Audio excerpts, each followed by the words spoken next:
Ok, né? Aí vocês vão dizer assim,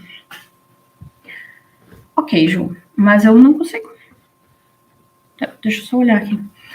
Eu não consigo, é difícil para mim, eu acho que eu ainda não tô pronta, eu entendo o que tu tá falando, mas eu acho que ainda tá faltando alguma coisinha para mim, então eu vou continuar aqui, vou assistir mais um curso, vou me capacitar, enfim, vou buscar ler um livro, eu sei que daqui a pouco eu vou. Vocês sabem qual é o prejuízo da gente não se comprometer com a melhoria, com a mudança, da gente não se comprometer com a gente? Com o passar do tempo, o não compromisso, o não pular do muro para um dos lados, significa que a gente vai ficando cansada, frustrada de não chegar em lugar nenhum. A gente fica paralisada porque cada vez fica mais difícil sair do lugar. É como se a gente fosse ficando cada vez mais afundada e não conseguisse mais se movimentar. E aí o grande problema por trás dessa questão que a gente se paralisa é justamente porque a gente olha pra gente paralisada e diz assim, viu como tu é ruim? Viu como tu não é capaz? Eu sabia que tu não era capaz. Ainda bem que tu ficou aqui. E aí a gente passa a acreditar que a gente não é capaz porque a gente não é boa o suficiente. Quando na verdade a gente só não atingiu o resultado porque a gente não se movimentou. O resultado não veio não por falta de competência. Ele não veio porque a gente não se mexeu. Mas a gente não enxerga que não se mexeu. A gente acha que é por falta de competência. Aí a gente pega toda aquela falta de resultado, toda aquela frustração, todo aquele mal-estar, toda aquela cobrança, aquela culpa que a gente joga em cima da gente por se sentir incapaz, por não se mexer, por ser inferior aos outros, e aí a gente comprova, viu? Ainda bem que tu não foi. E a gente começa a perder a vida. E eu digo perder a vida porque quando a gente leva uma vida sem propósito, na minha percepção, sem propósito eu digo sem ter sentido, tu acordar da cama sem nenhum objetivo, sem nenhum foco, sem nada, os dias ficam meio inúteis, assim, né? É muito triste, assim. E aí, aos poucos, a gente vai perdendo a vida mesmo, porque a gente vai perdendo o prazer de viver. E aí, o que é o prazer de viver, se a gente parar pra pensar?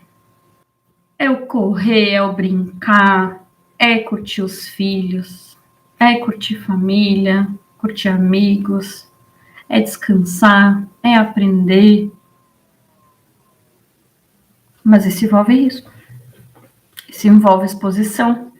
Isso envolve compromisso. Então, ao mesmo tempo que eu não me comprometo, eu abro mão muitas vezes da felicidade, do prazer, do bem-estar. Porque eu não me comprometo. E a lógica e a maior parte das minhas pacientes no consultório cai sempre nisso. E eu não tô mentindo para vocês, tenho certeza que já deve ter passado na cabeça de vocês.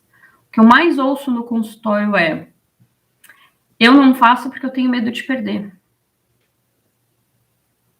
E é uma boa estratégia, não perde mesmo. Só que não ganha. E aí, será que não é perder igual? Porque se é para eu não ganhar... E assim, vamos sempre fazer uma analogia. Eu não tô falando de ganhar ou perder no sentido de ser um campeonato ou uma busca desenfreada, porque eu tenho que ser melhor que os outros, não é nada disso, tá? Não, sem levar para esse lado, até porque eu nem faço isso, eu adoro descansar no meio das minhas jornadas, para mim nada é tão frenético. Mas, quando eu não entro para ganhar no sentido de correr atrás da minha satisfação, do meu desejo, eu perco. Eu perco porque eu não estou fazendo nada que é importante para mim. Então eu não estou fazendo nada.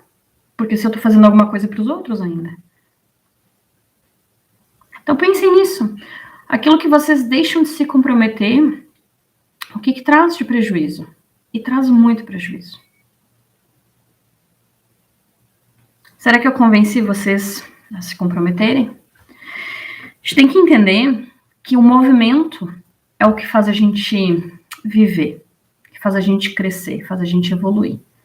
O movimento é o grande responsável por manter a vida em ordem. As coisas estão sempre mudando e se movimentando. A própria natureza, né? Ela se movimenta o tempo inteiro. Então a gente precisa de movimento. Parar não é o caminho. Parar vai trazer muito prejuízo. Só que quando eu falo movimento, também não é o movimento de sair correndo atrás do rabo, né? Fica correndo em círculo, ou que nem eu falei na semana passada, ser um movimento meio frenético, sem fazer nada em si, né? Só ficar se movimentando. Então, até dei um exemplo, meu marido faz isso. Quando ele tá muito ansioso, ele se movimenta e ele se movimenta para limpar a casa. Ok, é bom, né? Mas ainda assim não resolve a angústia dele, então ele não cresce. Ele só limpa a casa. Então acaba sendo que é um movimento que não gera o crescimento que ele precisa, não gera aprendizado, não gera uma grande melhoria. Talvez melhore a minha vida, porque resolve o problema da casa, eu não vou precisar fazer. Mas não resolve as questões internas. E ele fica parado, e ele fica patinando. E muitas vezes a gente faz isso, nos nossos negócios, inclusive. A gente não olha para onde precisa, a gente não faz o que precisa, e a gente resolve ficar fazendo faxina. Bota funcionário, tira funcionário, troca, agora eu não quero mais trabalhar com esse produto, quero trabalhar com outro produto, e vai tentando, e às vezes não para pensar no que de fato está acontecendo. Então esse movimento, ele não é um movimento aleatório, mas a gente pelo menos tem que ser um movimento em espiral. Uma vez eu vi isso numa pós-graduação que eu fiz, eu achei bem legal. Era uma teoria de um psicólogo, porque a gente fala, ou a gente corre atrás do rabo, né, e anda em círculos, que é ruim, ou a gente tem que, caminhar em linha reta, né? Só que ele deu o exemplo que a gente não cresce assim e não cresce assim. A gente cresce assim. Parece que a gente está em círculo, mas cada vez a gente vai crescendo mais, a gente cresce em espiral. Porque ninguém consegue ser 100% eficaz, que sai andando em linha reta e nunca erra. Então a gente vai, começa, erra um pouquinho, volta, faz de novo, anda mais um pouquinho, erra, volta mais um pouquinho, e é assim. Então nosso crescimento ele é em espiral, a gente vai crescer desta maneira, mas a gente cresce.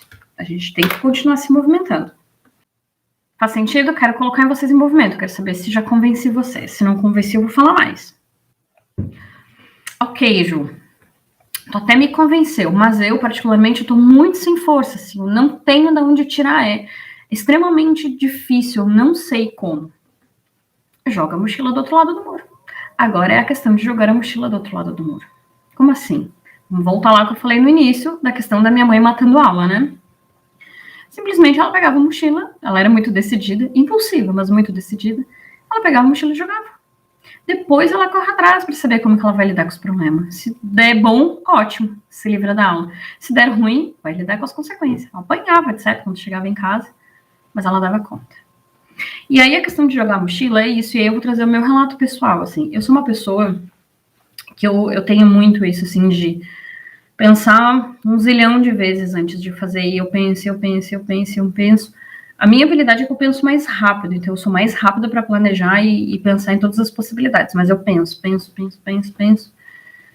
Aí eu chego, tá, agora eu vou ir. Aí eu começo a planejar tudo para conseguir. E aí eu nunca vou. E eu fico me enrolando, mas não tá bom. E aí a gente nunca vai, e procrastina. Então, a sacada de jogar mochila, eu tenho feito isso. Eu comecei a fazer isso porque eu entrei numa mentoria que eu faço hoje, que é o que está fazendo essa migração do meu trabalho do presencial para o digital. E nessa mentoria a gente ouve muito disso, assim, é difícil, é complicado, ninguém vai dizer que vai ser fácil, mas precisa ir. E não dá para desistir, porque se desistir a gente volta fora tudo que fez, né, até agora. Então a gente tem que ir. E aí ele fala, só que ele fala jogar o chapéu. Ele fala, joga, depois tu dá um jeito de correr atrás. Então eu venho me permitindo a me colocar aqui na frente, a fazer live. Pode parecer que não, as pessoas dizem, mas tu te comunica bem, nem dá pra, né, a gente nem percebe que tu é tímida, gente, eu sou extremamente tímida. Eu não gosto de me expor, não gosto mesmo. Se vocês estão sem forças, usem a força só para jogar a mochila. Só isso. Só jogue. E aí depois, agora anotem aí no caderninho, que agora eu vou dizer pra vocês o que vocês têm que fazer, então, depois que jogar a mochila, porque depois que jogou, aí ferrou, né? Aí agora tem que começar a correr atrás. Normalmente é assim, aí sai que nem uma louca pra fazer tudo que ficou pra trás. Mas é bem legal, porque a gente tem a tendência também a achar que, joguei, agora eu vou ter tempo e vou fazer tudo perfeito. Não vai. Lembrem lá da frase que eu falei pra vocês, não se trata de ser perfeito. A gente não tá aqui pra mostrar perfeição pra ninguém, a gente tá aqui pra impactar. Então, eu tenho clareza que eu tô aqui para trazer algum resultado, alguma inspiração para vocês, porque eu sei o que é ter uma empresa pequena no Brasil, ser mulher, estar à frente, cuidar de casa. Eu sei o que é ter crise de ansiedade, eu sei o que é ficar procrastinando, mas eu tô indo. E eu quero que vocês vão também. Porque em algum momento eu consegui buscar ajuda. Nem sempre todo mundo consegue buscar ajuda. Então é minha missão fazer isso também. Eu acho que a gente está aqui para mostrar para vocês que não é quem fala é uma pessoa perfeita. Não acreditem nisso. Eu sou uma pessoa humana igual vocês. Mas então tá, então pega aí o caderninho que agora eu vou dizer. Beleza. Então, tô sem força, joga a mochila. Jogou, agora eu vou falar o que vocês vão fazer, tá? Ai, Ju, mas não. Cara, fecha os olhos e joga a mochila. Fecha os olhos. Sem brincadeira, eu tenho pavor de vender. Pavor. Eu até tava falando com alguém aqui durante a semana, na semana passada. Eu tenho pavor de vender. Quando eu ia fechar algum contrato de trabalho, nossa, eu ficava extremamente ansiosa, eu não conseguia dar o meu preço. E aí, o que eu comecei a fazer? É o que eu tô falando de jogar mochila. Eu não sou bom em tudo e eu não tenho pretensão em ser bom em tudo. Aí, o que eu faço? Eu monto o que eu preciso e passo pro meu marido. Meu marido olha assim, tá baixo, aumenta. E aí, ele ia me regulando, porque eu sempre jogo para baixo, né, meu preço. E aí, meu marido, aumenta. Aí, quando eu chegava, eu mandava a mensagem, ele escrevia comigo a mensagem, quando eu ia mandar uma mensagem de venda, WhatsApp, alguma coisa assim. Ele escrevia, ele ia me dizendo as coisas para o que eu tinha que escrever, de tanto medo que eu tinha, e eu mandava. E eu mandava e saía correndo, literalmente. Eu fechava o celular e deixava o celular na mão dele, de tanto medo. Medo do quê, gente? Ser rejeitada, sei lá, da pessoa não querer comprar meu serviço. E eu ficava apavorada, e eu deixava o celular com ele. E tá tudo certo. Quando a pessoa respondia, ele vinha e dizia assim, a pessoa respondeu, agora você tem que falar isso. Então, vocês vão fechar os olhos e vão jogar a mochila. E joguem.